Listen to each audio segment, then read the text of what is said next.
just to start off for a second, I am going to be covering a lot of information, a lot of material in this talk. And if you have any questions, please raise your hand, okay?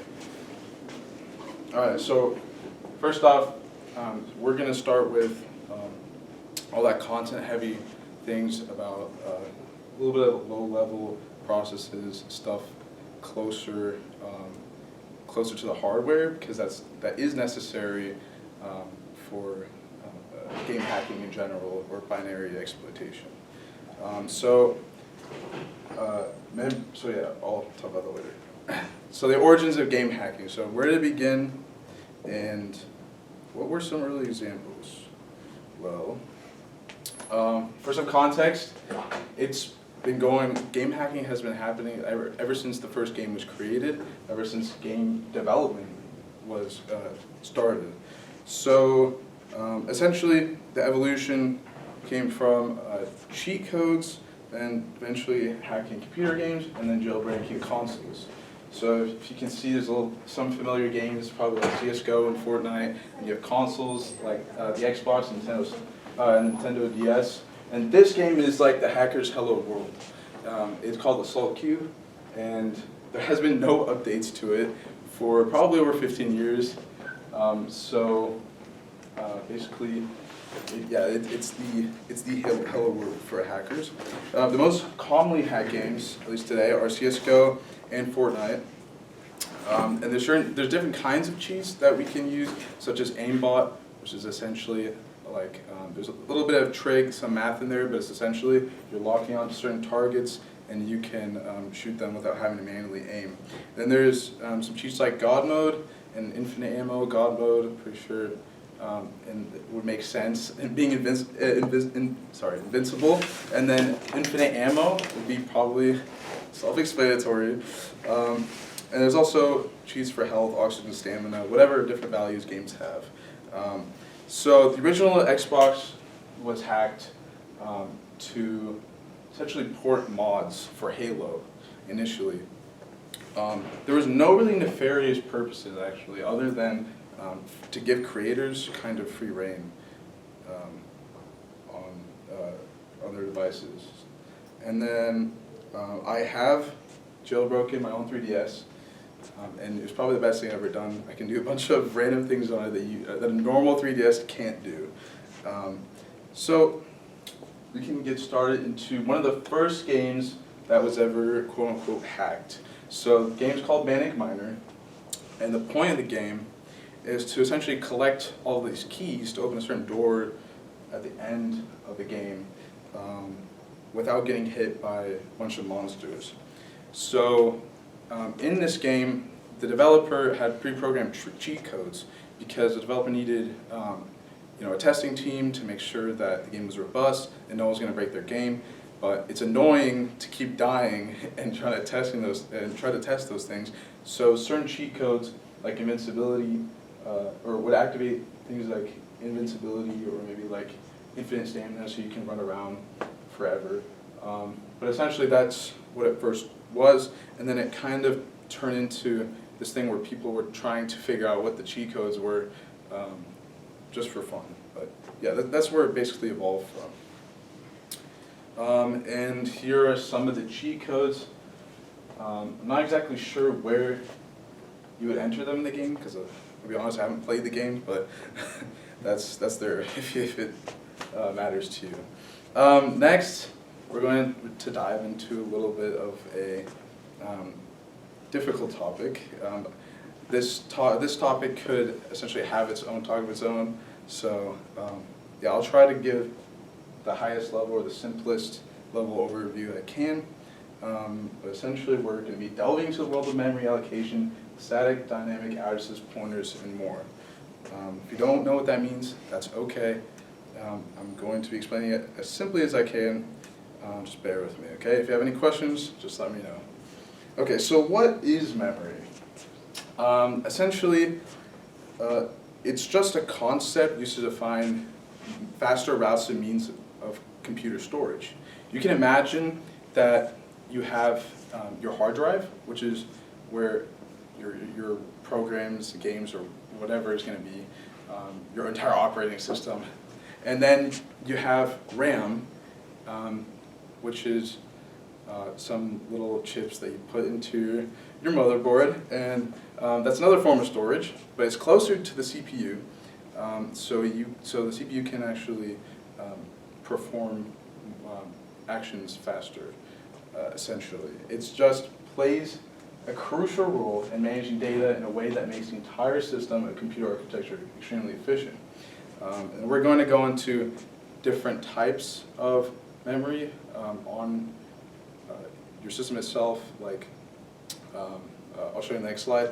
But then there's also this concept that's program memory, and that's also we'll go over that in a second. So, okay. Here. Let's get okay. RAM and CPU cache/registers. So there's a hierarchy to this. Essentially, does everyone know what a CPU is, first of all? Okay, it's your central processing unit. That's where a lot of computation is done for your system. So the registers are located directly on those little green CPU boxes, and those are going to be closest to your CPU. So basically very simple values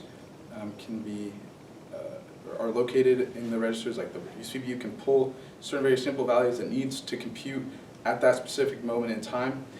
Then you have your CPU caches, which are a little bit farther away, and the CPU will generally store values and whatnot that that needs to compute a little bit later in time. And then you have your RAM, where your program is probably going to be, and then or after it's copied from the hard disk. So every time you press the program, it's going to copy that information, or the entire program, into memory at that moment.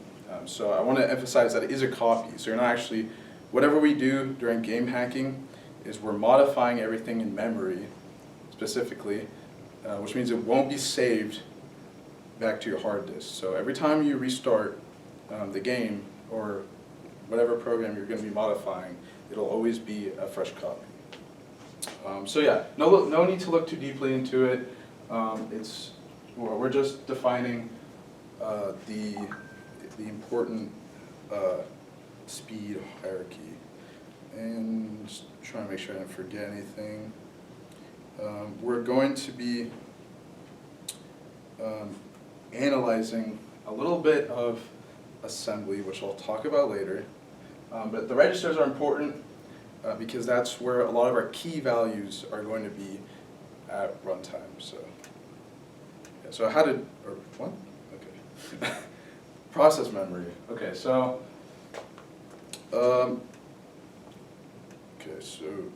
so for game hacking, you're going to be needing to modify values in this scope. So there are a few different sections, essentially. And there's a concept called addresses, where certain pieces of data are going to be stored in memory. So your program needs to know, or the CPU needs to know where certain data is in memory. And so that is going to be defined by your addresses. So we'll first start with a heap, which is essentially a developer could allocate space or manually assign a block or a chunk of space if they don't know how big a value is going to be. So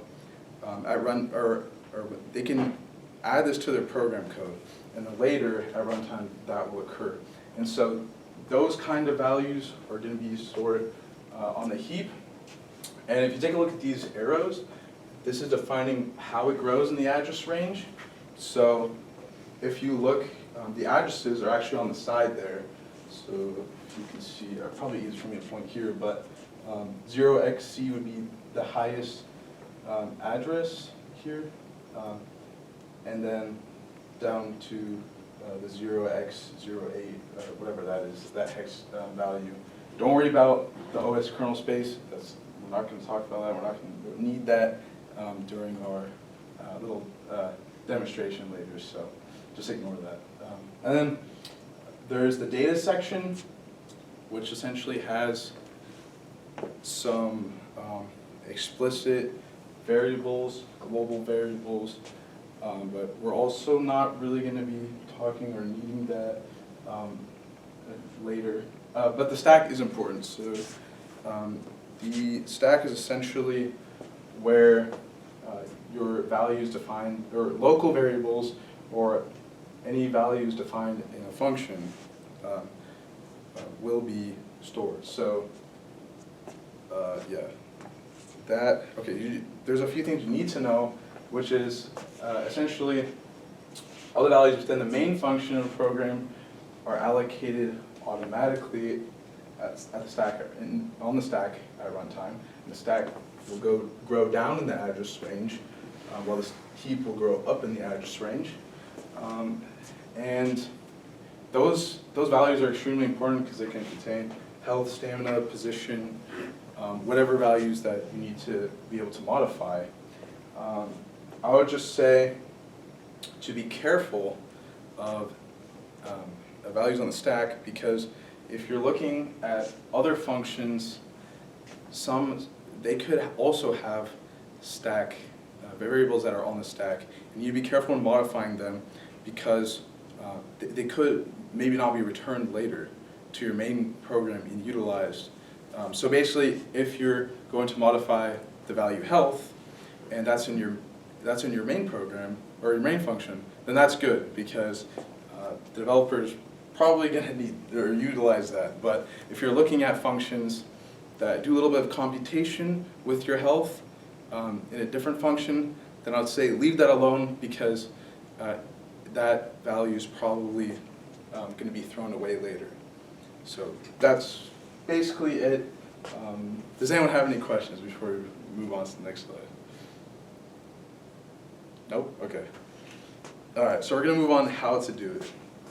So luckily, it's pretty easy when you have tools that were developed for the specific purpose in mind. And one of those tools is Cheat Engine.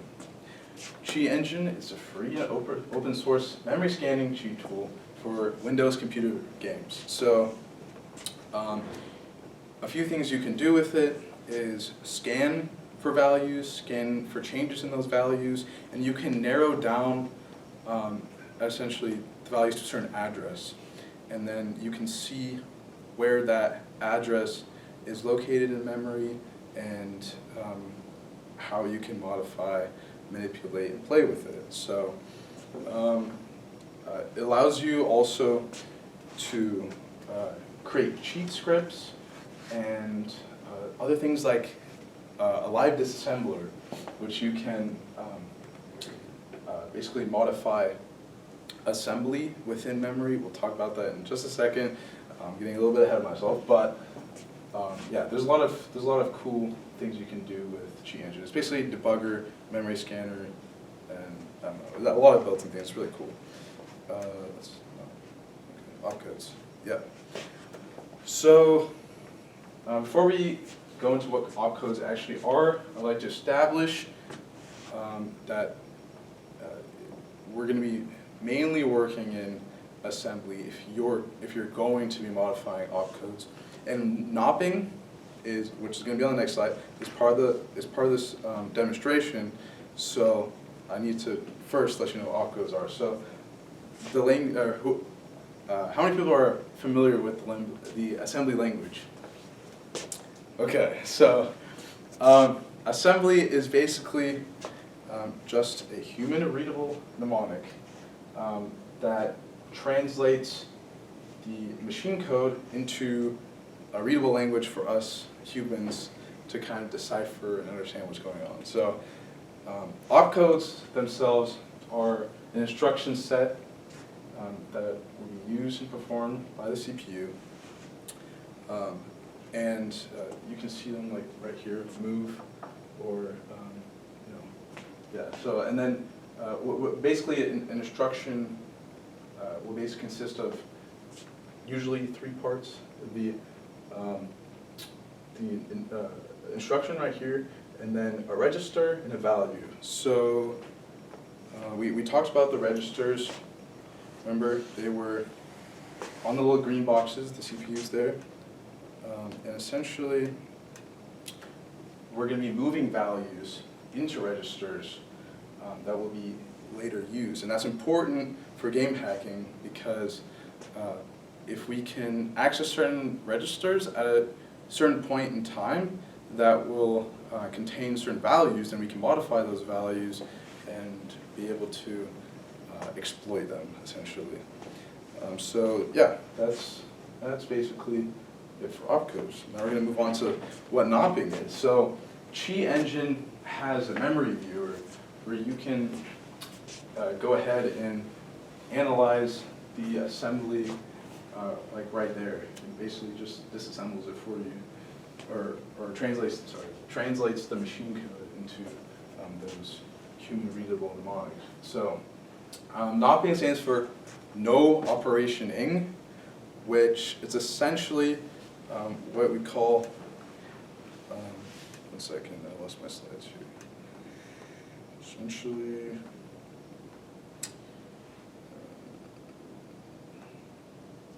yeah, so essentially all that knopping is you're replacing a certain instruction with an instruction that does nothing. That's different from a null value or literally nothing.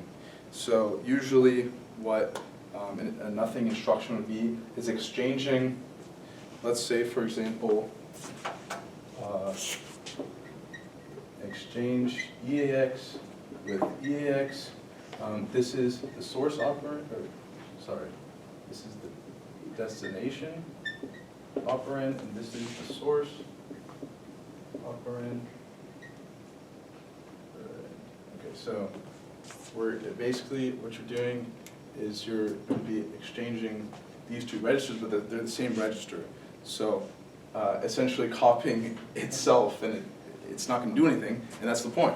We don't want it to do anything. And what this will do in your game is it will free certain values from updating, and I will demonstrate that also in the presentation. So yeah, one cool thing is Chi Engine can do this for you, so you don't have to worry about writing too far in memory or disrupting the original program execution flow.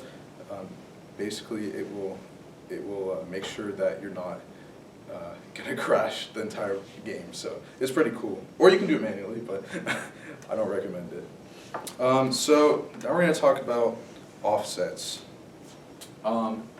This concept can be a little tricky, but it's important for a variety of reasons. So we did talk about a little bit about what addresses are. They're basically, just think of them as a position of certain values that are located in memory. So the only issue is values on the stack and on a heap are going to be referred to as, or are dynamic memory addresses, which means they're going to change every time you start the program because they're all relative. So the point of finding offsets is to go back to a point where you have a static address, an address that will remain the same every time, and build through checkpoints up to that dynamic memory address that keeps changing all the time. So if we can have an example here. There could be a base address of okay, so I actually found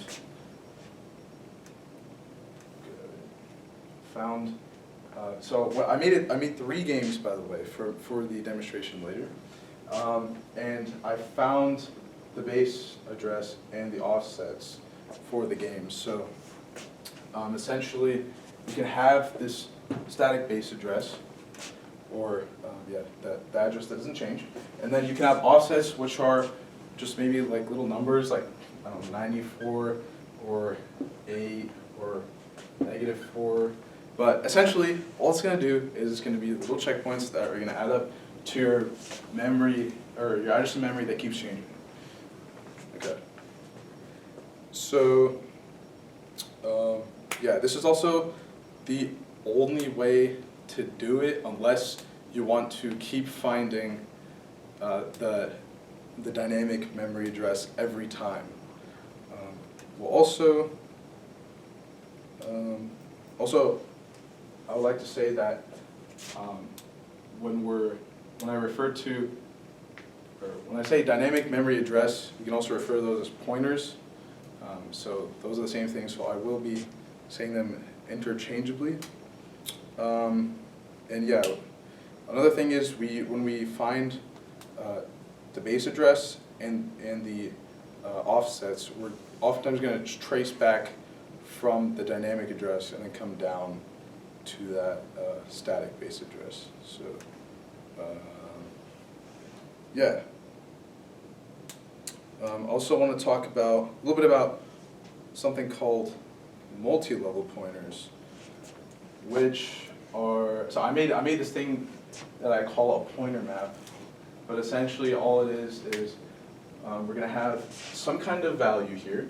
Maybe that's health, so we can call that health value 20, and then we can have the address that points to that health value in memory. So then we got to trace it back somehow. So you take this address, put it there, and then you can find an address that will access that address. So, and then you can add an offset to it to find this address. So essentially, it's going to be this address minus the offset equals that base pointer. When you have multiple pointers pointing to each other, that's going to be called multi-level pointers. Now, basically demonstrate what that is in kind of storage containers. So we have, let's say we have some address in hex. It can be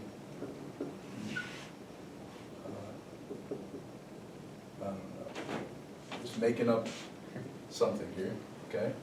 And that can have, so each address can have a box, essentially, and then we can place different values in here. We can place a health value, a stamina value, I don't know, whatever kind of value that you want in your box. Or we can put other addresses. And so this is the concept of a pointer, if you're not familiar.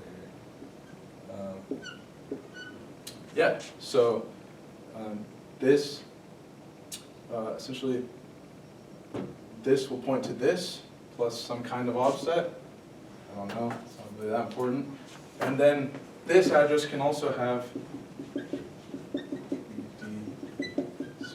it can also have a box that contains some other address. I don't know, you get the point. But basically these are multi-level pointers. You have multiple addresses pointing to other addresses that eventually point to a value. And so when we have multi-level pointers, we're probably going to have more offsets that will add up to, or more checkpoints that will add up to a certain position in memory. Okay, I mean, I guess it's kind of boring, but I think it's necessary to kind of explain that before we start the demo. So now it crashed. But yeah, that's why you don't write out of bounds. But there you go. That's basically game hacking, intro to game hacking in a nutshell. Thank you for listening. Wait, hold on. We gotta pull up the meme. It's important. See, it's not as glamorous as it sounds, I'm not gonna lie. But yeah, thank you for listening.